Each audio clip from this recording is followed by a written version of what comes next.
Alright guys, sorry I haven't made a video in a while. I know I was going to do a progress of multiple videos. I've actually decided on my YouTube, I don't think I'm just going to do about my own car or car shows, which I've yet to put the car shows on there. I think I'm going to do a little bit of everything of my life, kind of like a vlog, but not quite. A lot of it's going to be about the car, but and I don't want to do those daily, people know my business, but try to keep up as best I can. Sorry if my garage is a little dark. It's about 2 o'clock in the morning. I can't sleep, so I figured I'll talk a little bit about some of the mods and some updates of the car and some requests. I've had a lot of people think that this is not a true 347 stroker pushing 500 plus horsepower. I do have paperwork on it I'm going to show out here, and yes, I know people can disclaim all they want, or they can say anybody can print off paper, but not everybody in the world also goes to the full extent. At least I've never came across anybody that will come to the extent of to prove and keep proving if it isn't real. I do keep everything in a book here. Give me a second. This paper here is built. The motor was built by Yancey's. I don't know if I can get the focus. Of course, my phone doesn't want to focus. But it was built by Yancey's, and there you can see the address and their phone number. This is their paperwork, invoice number. Yes, it was built in 2011. This is everything that was done to the stock 302 block that's in it now. I'll try to skim across all the numbers. The reason why there's check mark was because I went through on my computer and found all the parts to it, the websites that they went through. That way, if something ever broke, I have the exact replica I can replace or find something better. But this is it here. This was one sheet. The second sheet here, basically, that was some updates I did with the car. Give me a second here. Of course, this is the starter we put in not too long ago. Thanks to Acura Performance up in Kansas City. A guy named Brian there owns a shop. Very, very awesome. He also is the one who did the transmission in the car. There's the price of that. Yeah, Acura Performance. This is my mass airflow sensor that's on the car right now. Kind of gives you everything on that. Okay, and then this is what's in the transmission. It is a T5, but that's everything that's done in the T5 by Acura Performance. That's the billing. This here is just the solid motor mounts that we bought. Of course, my camera's not going to focus again. And a few things that I bought through other car companies. And then this here was the assemble by Yancey's. This is the assemble of the 347, the stroke, clean, bore and hone, and all the parts for it. If you guys feel free, you can pause the video and look all this stuff up. Now, I did not have the motor built. It was a friend of mine that I bought the car from. He's the one that spent pretty much $10,000. I spent about another $7,000 into the motor of all the add-ons that I've added lately.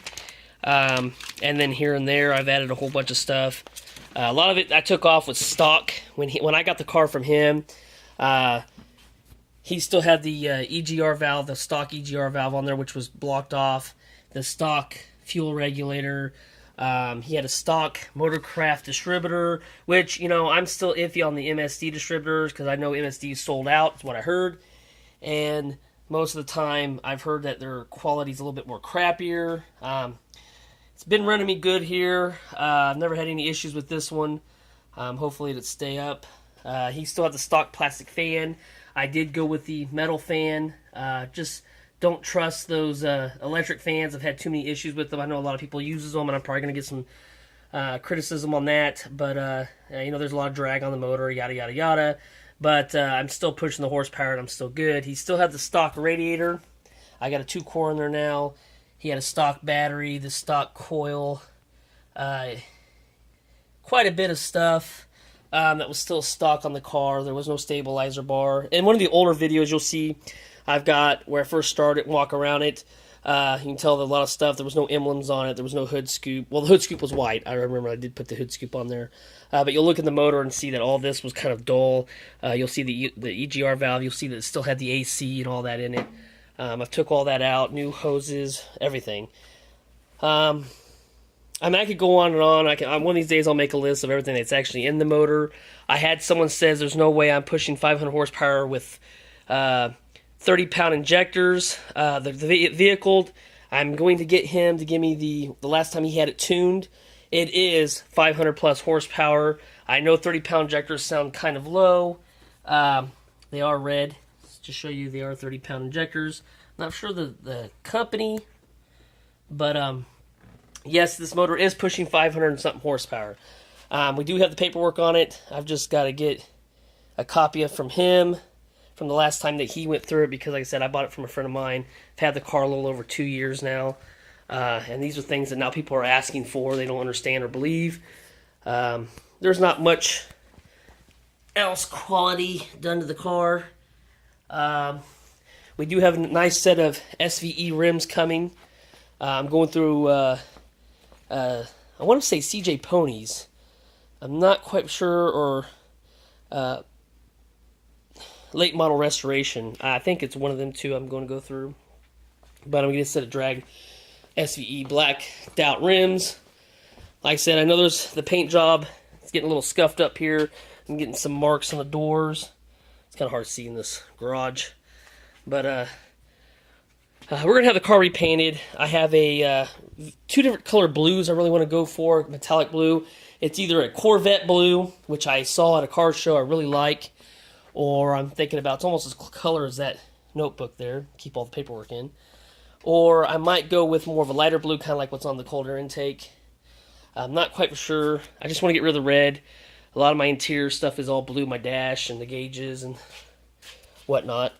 I would like to start it and let you guys hear it again, but I've got a lot of video on that. The sounds are pretty much the same. Kind of hard to see, and I apologize. I'm still doing this off my phone. I did get, in my last video, I don't know if I can bring a light over here, I did have back seats, and then an earlier video you see me where it's running, and the back seats have been taken out. This time we actually made our own rear delete seat. I really like it. In fact, the material I use, I measured off the old rear delete seat that we bought, which cost about $150, between $150 and $160 or something like that, through a lot of different car companies. And the material they use is basically just carpet and cardboard, and I laugh about it. And that is made out of really thin, light wood and nice black carpet, which I have a lot of extra there. It actually came out to be about 40, 45 bucks altogether compared to the 100 and something. And it's a lot more sturdier, better, and I think it fits really good for the car. I've had a lot of people say I need to lighten the car up. I want to make it a drag car, go ahead and take all the stuff out of it. I'm not really in for the drag. We got too much money into this thing. It's more of car show. I do play with it on the highway quite a bit. Never took it dragging. Never really had the option to go up against that next person, but done it on the highway many times. She's a pretty good car. It's one of my fastest Mustangs I've owned. I love it. And just figured I'd make another update video. I know you guys have been waiting. See here, I got new weather strips on the car so the door don't shut as good as it's supposed to. There's a lot more upgrades I want to do, but when you're a father of 4 kids, you know, they come before the vehicle. So sometimes this car sits in the garage for weeks and months. Just recently, I'm having some issues with the clutch cable, and if you guys have any ideas what you've done, maybe you've experienced, it's the only issue I've had the car. And I've bought one of the top best Steeda clutch cables. There's that one. This is a new one. But I've went through 6 of them. And no, it is not my clutch. My pressure plate, flywheel, throwout bearing, pilot bearing. I got a new brass fork. The transmission's fine. Everything has been replaced underneath there. Everything but the clutch cable. The clutch cable ended up breaking on me the first time. I replaced it again. Like I said, this is my 6th clutch cable, and I keep breaking them. Now, I do have long tube headers, and you kind of have to route them in almost in between the headers, and I've been putting tape on it, and sometimes the clutch cables, I'll show you an example on this one over here, they have a tendency of melting. If you can see through this one, I don't know if I can get a good angle at it. See, it's where it melted right there. And they just keep doing this. Or, for example, I bought this one through a company. It's a BBK, and this is brand new. I've never even got to use this yet. And when we open the box, all these little extensions that are supposed to be mounted onto the rubber thing here have been broke off. And yeah, I need to send it back, but I tried to JB weld it. I've already messed up the warranty on it, so not really a big deal for me. But yeah, I've got 2 there. I keep them for just examples. I'm pretty bad. I have to stock up on the clutch cables. But if you guys have a better way of maybe something that's better, or but you know, I have really no other options. If it was daytime, I'd kind of show you how it's routed. But down in there, I don't know if you can see that, but that's pretty much how I got it routed. There's the long tube headers, but they're right up underneath there. And if I try to route it through there, which would be right next to the headers, like I said, it just gets over time. I might run this for maybe a month and a half, depends on how many times I drive it, and after a while it'll just snap on me. And I've had a lot of people say, oh, it's maybe your bent flywheel or, you know, your pressure plates, blah, blah, blah, and it's none of that, guys. It's all new. I've pulled the transmission apart. That's why I've got a video of the headers taken off of it.